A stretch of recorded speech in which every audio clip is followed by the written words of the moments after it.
Hello and welcome to the channel. I'm Wafflehammer, and in this video I'll be giving you a brief overview of what exactly is Warhammer 40,000, its lore and different playable factions.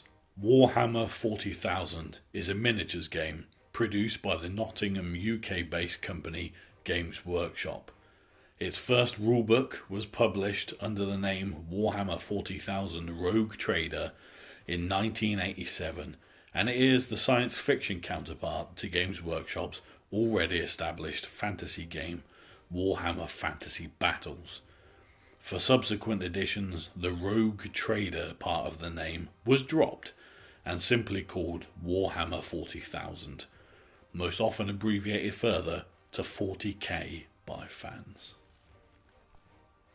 Put simply, 40k is a tabletop wargame where two or more players get together and have epic battles with their collections of miniatures. They will have been usually hand assembled, possibly converted, and then painted by the players themselves. The modelling and painting forms a significant part of the hobby, and many people's involvement in the hobby centres entirely around these aspects. There are commission army painters out there whose painting is of a high enough skill level that they make their money painting armies for folks. And that's cool. But personally, I like painting my own minis, as even though I'm only a middling painter, they are my hand painted minis and there is pride in that. Taking these armies and playing on a table most commonly 6 foot by 4 foot, the players use a core rule set and dice to play and determine the outcome of battles, further supplemented by additional rules in their faction's codex. And this is where my favourite element of the hobby comes in. The lore. The sweet, juicy, expansive lore. Each faction has its own codex detailing that species / race / faction's detailed background, replete with short stories and artwork, and colour schemes and photos of painted minis for inspiration. And finally, the rules to use their units, vehicles, mighty named characters, and even monsters and demons in battle. It is an element of the hobby I love so much that I own many codexes for many different armies, some of which I collect and some of which I don't, and the reason that I started this channel. But before I get excited and launch into a lore deep dive, you may be new to 40k and clicked on this video for that reason, and be wondering, hang on, he's mentioned these factions before but not said who they are. Well, that's a good point, anonymous viewer, so let's go through the factions and lore in a rough and ready way, shall we? Warhammer 40,000 is set in the 41st millennium, hence the 40,000 in the name, and is a dark and forbidding place. It is mostly centred around the main race, humans, who in the 40k universe form the Imperium of Man. A stagnant stellar empire, the Imperium of Man is beset on all sides by all manner of threats. On the outside by hostile alien races and traitors from the dawn of the Imperium, and on the inside by treachery, mutation and corruption. But all is not lost yet, as the Imperium is ruled by the God Emperor of mankind, a living corpse on a golden throne kept alive by forgotten highly advanced technology. He safeguards humans with incredible psychic might, and is worshipped as a god by humans for it. It is important to understand the Imperium, as they are the lens through which much of the lore and history is viewed. For example, every alien race is known to the Imperium of Man collectively as Xenos, a play on the word xenophobia. As xenophobic humans truly are, the Imperium teaches aliens are all foul abominations to be killed on sight, and many peaceful alien races at various stages of the Imperium's history have been wiped from the face of existence. Star Trek, it is not. Within the Imperium of Man, there are several factions, each with their own agendas, beliefs, goals, and armies. There is the Imperial Navy, responsible for guarding the Imperium from spaceborne threats. Their mighty fleets patrol the Imperium and are usually the first line of defense. Then there is the Adeptus Mechanicus, mechaphile weirdos who make up half the power of the Imperium, who, in ages past, allied with the Emperor and his armies to form the Imperium. They are essential to running the whole show, as they alone can work human technology. Human technology in 40k is highly advanced, but not actively understood by the Adeptus Mechanicus, and they function more like a religion rather than a technological guild. They believe actively in machine spirits and the machine god, the Omnissiah, rather than following the religion of the God Emperor. This is tolerated as simply they are too essential to the functioning of the Imperium and are quite powerful due to their rare and hoarded technology and the amount of planets and forge worlds that they outright own. So they get away with talking to toasters and shagging power sockets. After this, we come to the 40k poster boy faction, the Space Marines, or Adeptus Astartes.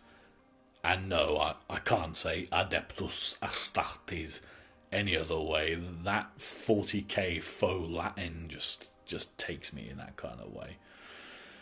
Genetically enhanced superhuman dudes, they are the Imperium's elite fighting force due to their genetic enhancements and highly advanced power armor. They can survive grievous injury and keep fighting. Basically, they hit harder, move faster, think faster, fight longer, and are literally engineered to be fearless.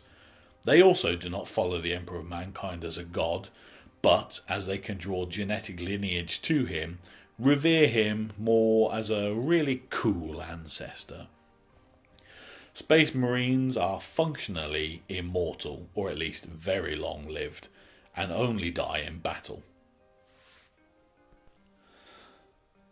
Then we have the Sisters of Battle, kick-ass space warrior nuns.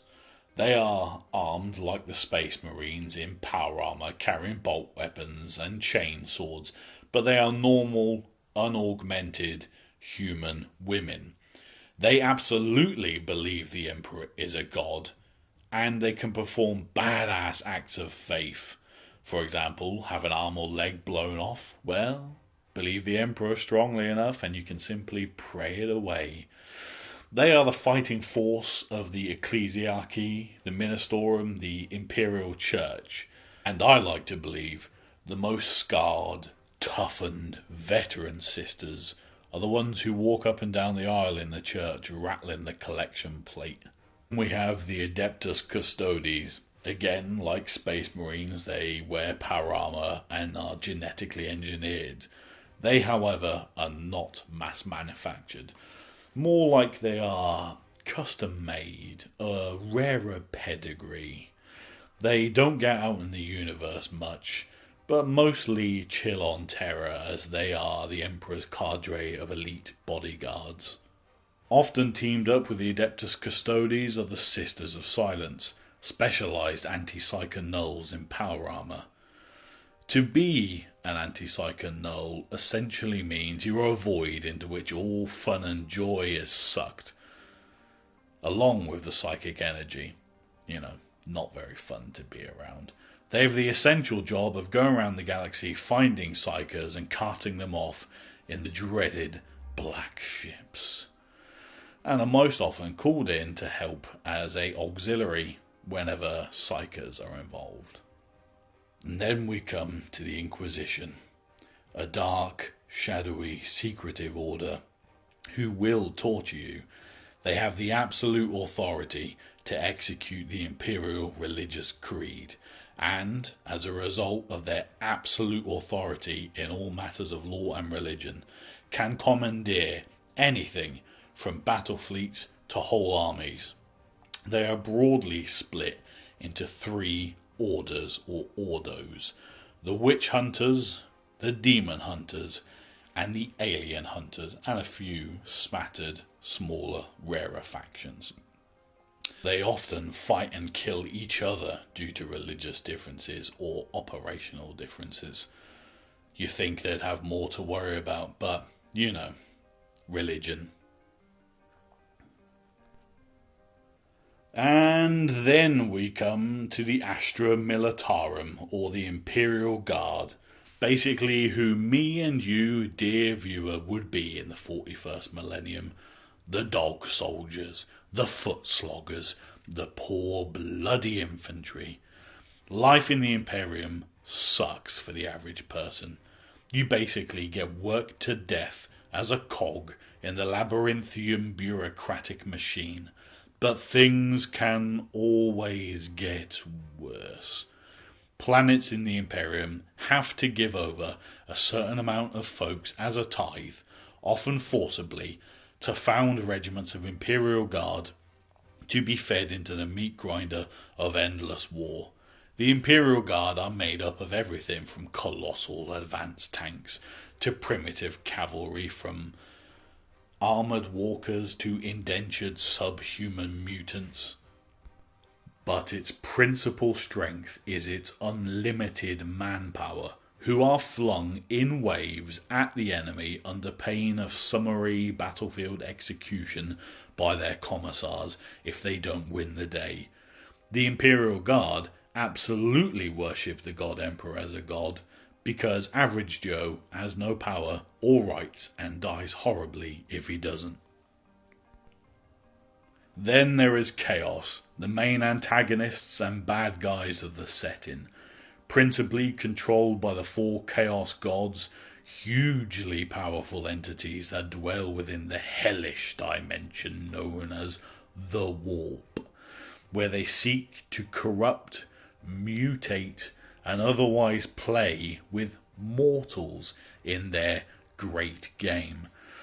These creatures have hosts of demons that are greater or lesser extensions of their patron god and possess little to no free will.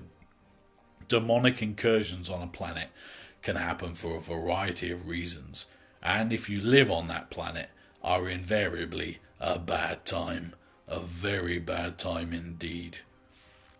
But the Chaos Gods gain power through worship, and so seek to corrupt mighty individuals to their side. Enter the Chaos Space Marines, former paragons of humanity, mighty warriors who basically sold their souls for power and to get back at the Emperor after a certain little dust-up called the Horus Heresy. This was a civil war between Space Marines when the Imperium was at its height, with essentially chaos on one side and the loyalists on the other, that led directly to the Emperor being dead and the stagnation of the Imperium. A significant amount of Chaos Marines are the same dudes who fought in the Horus Heresy 10,000 years prior to the current setting, and due to the long lifespan of Space Marines and the fact that they've been hiding out in warp anomalies where time flows differently, means they are still knocking about in the present timeline. They are basically Space Marines who said, you know what, what's in it for me? And yes, I know I glossed over the Horus Heresy, but I'll come back to that in future videos. And now, in no particular order, we have the Xenos races. Firstly, the Necrons. They are a race of highly technologically advanced, skeleton-looking androids. Millions of years ago, they were flesh and blood beings, but their planet sucked, and they had short, brutal, radiation-soaked lives. Then they met the Satan star gods, and traded in their living bodies for android shells. But they were all of them deceived, for another ring of power was made. No, different story, same vibe. Basically, the Necrons now had no individual personality except for the highest ranking dudes, which they probably consider just dandy, because their society is dynastic and you do as you're damn well told. Necron's longtime enemy is the Eldar, or Aeldari as Games Workshop rebranded them to, but I'm sticking with Eldar as Aeldari sounds like I'm having a fucking stroke. The Eldar and Necrons fought on opposite sides in the war in heaven, for and against the Old Ones. More on this in future videos. Then the Necrons went into stasis on their various tomb worlds, and the Eldar had no opposition. As they were powerful psykers and also highly advanced, they had naught to do. They didn't need to work, they didn't need to farm or hunt. So they just started getting into kinky shit. They got darker and darker as time went on, until eventually they created the Chaos God of Excess and Pleasure, destroying the heart of their empire instantly and ruining the warp for everybody else. Thanks a lot. In the modern setting, there are several principal types of Eldar. The Exodites, who are country bumpkins with no codex and no models, so sod them.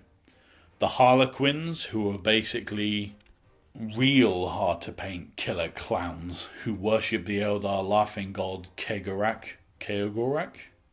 Who cares? The Craftworld Eldar, who live on giant ships and live strict, rigorous lives to try and not slip back into their old ways, and the Dark Eldar, who double down and are BDSM drug connoisseur murderous slavers who will carry on doing the same shit that got them into this mess because it feels good. Then we have the Orcs. Orcs spelled with a K, not a C, so suck on that, Tolkien. They are huge, green-skinned brutes who make war for the fun of it. They are somewhat a comedy relief army, as they have comical lore, funny pseudo-cockney accents, and their ramshackle technology works simply because enough of them believe it should.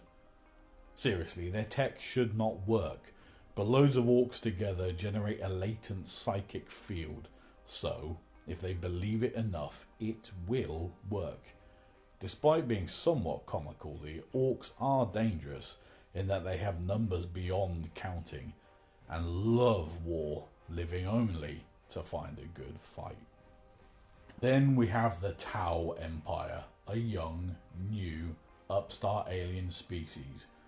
They are a blue-skinned race of dynamic go-getters who are making great strides in advancing their technology, mainly in the direction of Gundam-type battlesuits. When they were first discovered by the Imperium, they had only just perfected spears. Then humans lost contact with them for a millennia or two, and boom, suddenly they were technologically advanced due to their innovation, something the Imperium cannot fathom, as they do not innovate. They have a strict caste-based society and are the only playable faction that will recruit aliens into their empire and society. Although this is sometimes done through a mix of military coercion, threats, technological interference, or outright force.